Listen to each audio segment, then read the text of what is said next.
सभी को नमस्कार। आज के कार्यक्रम के मुख्य अतिथि पवन जी गोटवाल हमारे बीच में पधार चुके हैं। सभी तालियों के माध्यम से इनका जोरदार स्वागत करें।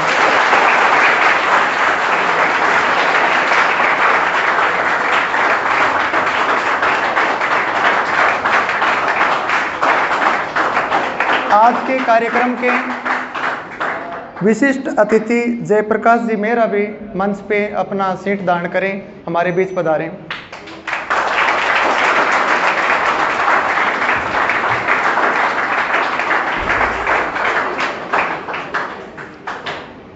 आज का जो कार्यक्रम रखा गया है ये स्पेशल विशेष रूप से आपको समर्पित कार्यक्रम है, क्योंकि जिस प्रकार से युवाओं के चहेता प्रेरणादाता रहे हैं, 2014 से इन्होंने सरकारी सेवा में सेकंड ग्रेड अध्यापक के लिए नियुक्ति की थी। इनका जो कार्यभार प्रारंभ हुआ था वो राजकीय उच्च प्राथमिक विद्यालय सोनटन आप जानते होंगे शायद, बाड़मेर में गोंद के लिए प्रसिद्ध है। राजगढ़ तहसील का एक स्कूल मिला इनको और वो था राजकीय उच्च प्राथमिक विद्यालय लुटाना मगनी।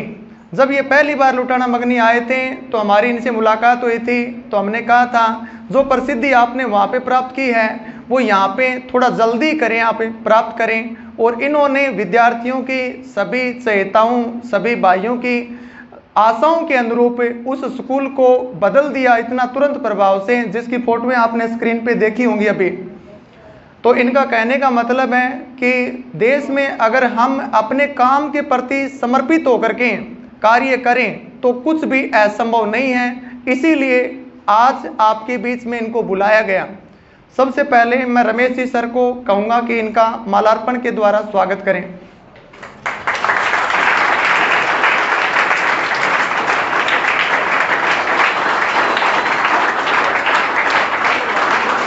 अतिथि देवो भव के आधार पे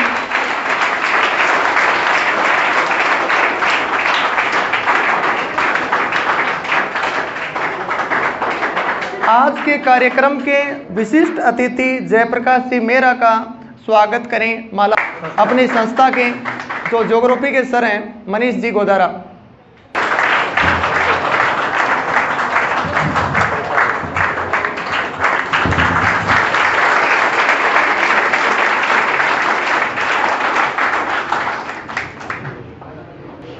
तो आज के कार्यक्रम में मैं मुख्य अतिथि का ध्यान आकर्षित करना चाहूँगा कि हमारे यहाँ पे जो बैच प्रारंभ हैं उनमें अभी वर्तमान में रीट का बैच प्रारंभ है, दिल्ली पुलिस का, और साथ में प्री BSTC का बैच यहाँ पे चल रहा है, और आगामी नए बैच और भी शुरू होने वाले हैं। ज़्यादातर जो युवा हैं वो 18 से 25 साल के हैं, और इसमें से भी 50% बच्चे ऐसे हैं जो 6 महीने से हमारे पास में तैयारी कर रहे हैं। तो इनको अपने अनुभव के आधार पर वो टिप्स बताएं कि अभी जून 2023 चल रहा है, और ये जून 2023 मतलब 6 महीने बाद 24 जब स्टार्ट हो, जब तक किसी ना किसी फील्ड में कामयाब हो जाएं, ताकि हम आपको 6 महीने या 12 महीने बाद दोबारा इनको सम्मानित करने के लिए बुलाएं।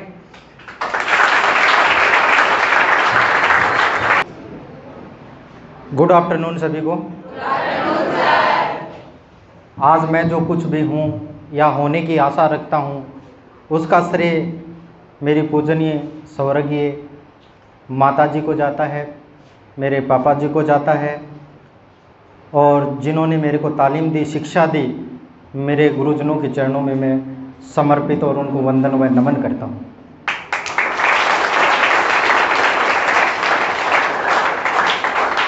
मैं इस राजगढ़ की पावन धरा के ऊपर इस भारत के भविष्यों को एक नया आयाम स्थापित करने के लिए तालीम व शिक्षा के द्वारा अपने माता पिता शुभचिंतकों को अपेक्षाओं को खरा उतरने के लिए आप जैसे भारत के भविष्य के संवारने का जो बीड़ा उठाया है, आधार कोचिंग संस्थान के इस पावन भूमि को मैं वंदन व नमन करता हूँ। इसके अलावा यहाँ संपूर्ण स्टाफ का मैं हृदय तल की गहराइयों से हार्दिक धन्यवाद व आभार व्यक्त करता हूँ कि इन्होंने आप सभी से मेरे को मिलने का सुअवसर प्रदान किया। इसलिए मैं संपूर्ण स्टाफ को मेरी हृदय तल गहराइयों से धन्यवाद दूंगा और आपसे अनुरोध करूंगा कि जोरदार तालियों के साथ इनका भी मान सम्मान कराएं। आज का ये जो दौर है, आज सभी जो बच्चे हैं इस भाग दौड़ भरी जिंदगी के अंदर प्रतियोगी परीक्षाओं की तैयारियां कर रहे हैं और हर कोई चाहता है कि मैं सफलता के मुकाम हासिल करूं। चाहते हो कि नहीं चाहते हो? सुबह उठते ही एक ही मन में सपना होता है, एक ही मन में ललक होती है कि मैं जल्दी से जल्दी जॉब लगूं और मेरे माता पिता, मेरे गुरुजनों को मैं वो खुशियाँ दूं जिनकी वो अपेक्षाएं हम सब से लगाए हुए बैठे हैं, है कि नहीं है? जबकि आज का जो दौर है वो बहुत कठिन दौर है। पहली बात तो भर्तियाँ बहुत मुश्किल से निकलती हैं, निकलती भी हैं तो बहुत कम मात्रा के अंदर निकलती हैं, और निकल भी जाती हैं तो हम देख रहे हैं आज संचार का युग है। कभी एलडीसी का पेपर लीक हो जाता है, कभी रिट का हो जाता है, कभी किसी का हो जाता है, कभी किसी का हो जाता है। पहले हमारे टाइम में जब मेरिट आती थी 60-65% लास्ट एग्रीगेट होता था, और आज हम मेरिट देख रहे हैं 80%, 85%, 90% नेगेटिव मार्किंग के अंदर भी आज मेरिटें जा रही हैं। उसका कहीं ना कहीं दुष्परिणाम ये है कि संचार के माध्यम से आज जो पेपर लीक की घटनाएं हो रही हैं, चिटिंग की जो घटनाएं हो रही हैं, उसकी वजह से जो आपकी मेहनत है वो कहीं कम होती जा रही है, और आपके मन में एक ये गुस्सा मान लो, तड़फ मान लो कि हम तैयारी कर रहे हैं लेकिन चिटिंग करके पेपर लीक हो जाते हैं, और जो तैयारी नहीं करते हैं वो सिलेक्शन कर जाते हैं। इस प्रकार की विडंबनाएं वर्तमान के अंदर चल रही हैं, लेकिन आप उन विडंबनाओं से हट करके अपने आप को इतना कठोर बनाएं, इतना मजबूत बनाएं, और ऐसी कठोर मेहनत करें कि वो सारी चीज़ें पीछे रह जाएं और आप उस मुकाम के ऊपर जाएं जिसकी आप सब हम कल्पना करते हैं। विनोद जी ने और रमेश जी ने मेरे को कहा कि सर आप एक बार हमारी संस्था के अंदर आएँ, एक सेमिनार करते हैं और बच्चों से टुगेदर होते हैं और वार्तालाप करते हैं। आपने किस प्रकार ये अचीवमेंट प्राप्त किया, उस सब के बारे में हम चीज़ें साझा करना चाहते हैं। पहले हर बच्चे युवा चाहने लग जाए कि निश्चित रूप से आज के बाद अगर मैं भगवान किसी को मानूं तो मैं माँ और बाप को मानूं। इस प्रकार की मेरी एक सोच है, और भगवान ने किसी को देखा नहीं है। देखा है क्या किसी ने? सिर्फ मानते हैं ना कि भगवान होता है, जबकि भगवान तो हमारे घर पर है, हमारे माँ बाप जिन्होंने बनाया, उससे बड़ा कोई भगवान हो सकता है क्या? अरे तो बनाने वाले जब बैठे हैं हमारे घर में, अगर वो हमसे खुश नहीं होंगे तो हम सही कहीं स्वामनी लगाते रहें, कहीं मंदिरों में जाते रहें, कहीं गिरजाघर व्यास से मस्जिद के अंदर जाते रहें, तो वो सुकून शांति मिल सकती है क्या? हमारे घर के जब तक भगवान खुश हमसे नहीं होंगे तो आप कहीं भी घूम लो, कोई फ़ायदा होने वाला नहीं है। लेकिन हमारा जो मेन यहाँ इकट्ठा होने का जो मोटो है कि प्रतियोगी परीक्षाओं के अंदर हम किस प्रकार तैयारी करें जिससे हमें सफलता मिल सकें और हमारे सपने हैं वो साकार हो सकें। ये सारी चीज़ों के बारे में हम चर्चा करेंगे, और उन सफलता के मुकाम के अंदर मैं तो आपको ये कहना चाहूँगा कि आप सपने देखें। क्या देखें? आप सपने देखें, और सपने कैसे देखें? नींदों में नहीं, जगते हुए खुली आँखों से आप सपने देखें। और सपने तो हर इंसान की एक फितरत में चीज़ें होती हैं, सपने देखना, और अच्छे सपने देखने भी चाहिए। आज जो भी स्टूडेंट जिस भी फील्ड की तैयारी कर रहे हैं उसमें अपर जो पोस्ट है उसके सपने देखने चाहिए। आप आईएएस के सपने देखोगे तो कहीं ना कहीं आरएएस तहसीलदार तक तो पहुंचोगे कि नहीं पहुंचोगे? ठीक है। और आप सपने ही 3rd ग्रेड के देखोगे तब चपरासी तक नंबर आएगा, ठीक है ना। इसलिए प्रत्येक इंसान को सपने देखने चाहिए। हमारे बड़े बुजुर्ग जो थे वो कहते थे कि सुबह के टाइम जो सपना आता है वो क्या होता है? कहते थे ना। कभी आपने ये सोचा क्या कि सुबह के टाइम जो सपना आता वो सच होता है और 12 बजे आता वो सच क्यों नहीं होता? कभी सोचा है क्या? किसी को पता है सुबह सपना आता वही सच होता है, रात को 12-1 बजे आता वो नहीं होता? ये किसी ने दिमाग लगाया क्या? कोई बता सकता है क्या? कोई बताएगा कि सुबह वाला ही सपना सच क्यों होता है और रात को 12-1 बजे सपना जो आता है वो इतना सच नहीं होता है? नहीं पता ना। उसका एक कारण होता है। सुबह का जो सपना होता है, सुबह जब हम 4 से 6 बजे का जो टाइम पीरियड होता है उसके बीच में जो सपना आता है उस टाइम क्या होता है कि हम अर्धचेतन अवस्था में होते हैं। कौन सी अवस्था में होते हैं? अर्धचेतन। यानी मन ये भी करता है कि हम सो जाएं और मन ये भी करता है कि हम उठ करके हमारा काम करें। तो स्टूडेंट जो हैं वो ये सोचेंगे कि हम हमारी क्या करें? पढ़ाई करें। और माताएं बहनें हैं वो क्या सोचेंगे? हम उठ करके गाय भैंस को चारा वारा दें, हमारी बारी झाड़ू करें। सोते कि नहीं सोते? वो 4 से 6 के जो पीरियड का जो टाइम होता है वो अर्धचेतन का होता है और उस टाइम न तो नींद होती है और न हम जग पाते हैं। वो सिचुएशन उसके अंदर होती है। तो जब देखो कि आधी नींदों के अंदर जो सपने होते हैं वो सच हो जाते हैं। जब आप खुली आंखों से जो सपने होंगे तो वो बताओ सच होंगे कि नहीं होंगे? इसलिए हमें सपने कैसे लेने चाहिए? खुली आंखों से।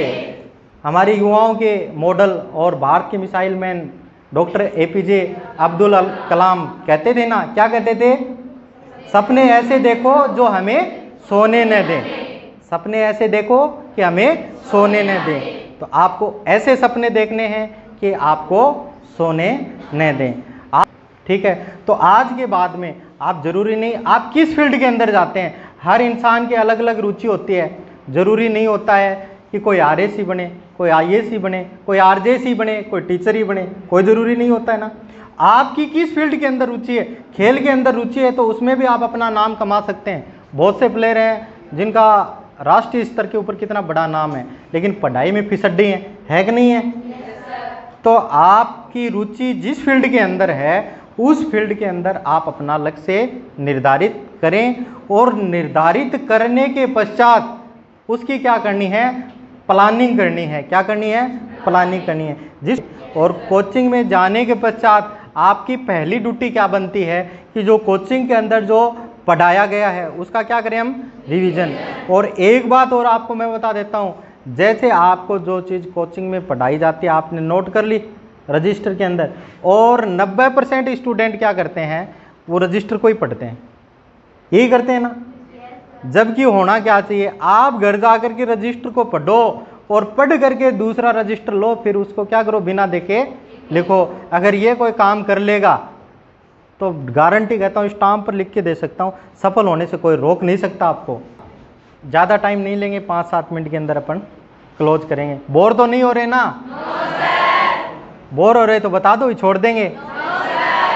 तो आपको असफलताओं से घबराना नहीं है, आपको अडिंग रहना है। क्या रहना? आपको अडिंग रहना है। आप देखते हो चींटी होती है दीवार पर चढ़ती है और फिर आप देखते हो ना, नन्ही चींटी जब दाना लेकर चलती है चढ़ती दीवारों पर 100 बार फिसलती है, चढ़ती दीवारों पर 100 बार फिसलती है, चढ़कर गिरना गिरकर चढ़ना न उसको अखरता है, आखिर उसकी मेहनत बेकार नहीं होती, कोशिश करने वालों की कभी हार नहीं होती, कोशिश करने वालों की कभी हार नहीं होती। तो आप एक कोटेशन में बाबा साहब डॉक्टर भीमराव अंबेडकर का बताना चाहूँगा। उन्होंने कहा था कि आप किताबों के सामने झुक जाओ, आप किताबों के सामने झुक जाओ, किताबें आपके सामने पूरी दुनिया को झुका देंगी, किताबें आपके सामने पूरी दुनिया को झुका देंगी। तो आप ना शौक है बड़ा दिखने का, ना तमन्ना है खुदा होने की, ना शौक है बड़ा दिखने का, ना तमन्ना है खुदा होने की, आरजू है जन्म सफल हो, आरजू है जन्म सफल हो, कोशिश है बस एक मानव होने की, कोशिश है एक बस मिलेगा। तो आपसे रूबरू होऊंगा और आपको एक चीज़ बताई है, सर जो पढ़ाते हैं घर पर जा करके पढ़ करके एक नया रजिस्टर बना लो, खुद के हैंड राइटिंग से वो नोट्स तैयार कर लो, आप निश्चित रूप से सफल हो जाओगे। और माँ को भगवान मान लो, दुनिया की कोई भी ताकत नहीं है आपको सफलता प्राप्त करने से कोई रोक ले। Thank you. जय हिंद, जय भारत।